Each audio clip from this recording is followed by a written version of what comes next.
So good morning mga ka-hunter. Nang hunting na naman tayo. Dito tayo nakatulos kasi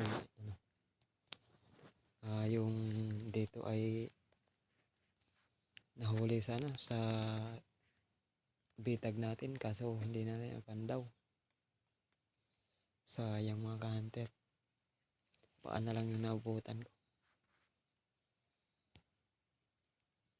Nung pinandaw ko kasi yun, hindi pa nahuli. Tapos yung nung Bernes sana maghunting sana ako kaso naalala ko walang magsundo yung sa bata maghatid. Kaya sabi ko nung Sabado na lang. Yung Sabado naman ay may gawa tayo dun sa kanila kuya. May pinapagawa sa akin si kuya 2 araw, Sabado, Linggo. Kaya ngayon ako nakapag-hunting. Ayun, hindi natin nabutan. Sayang. Kaya pala parang gusto kong manghunting nung nakaraang araw. May huli pala yung bitag natin. Hindi natin nabutan. Kanya kataas yung tahid. Parang yung tahid ni Tris. So yung pangati naman natin ay tumilaok.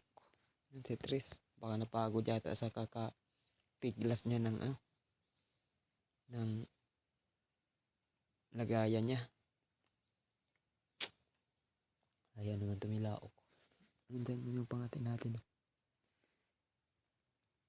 Tapos yung alpas naman ay nung nagpakakak ako ayaw na tumilaok. Parang matador na yata yan. Kasi natulosan ko na yung isang beses dati. Ganyan din ginagawa niya. Sayang talaga mga ka-hunter. Yun yung nahuli sa bitag ay yun yung malapit ng nakipagsagutan na kay Sais.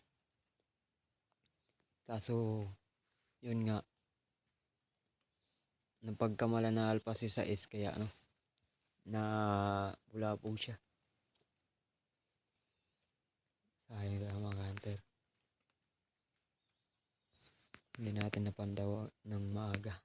Ang pandaw natin maaga ay kahit pilay-pilayan pwede pa yun.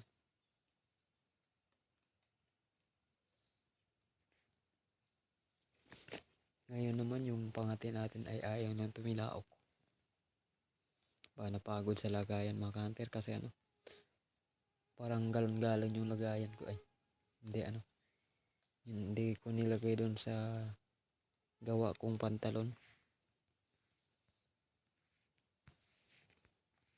Dapat pala lang yung dala ko ay si Sais kasi kahit gano'n tumitilaok yun.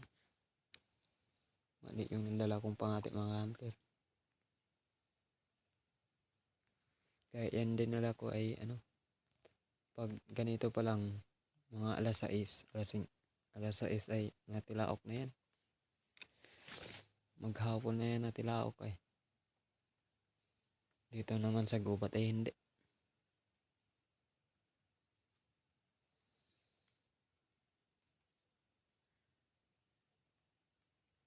So abangan nyo na ulit mamaya mga hunter. Bye.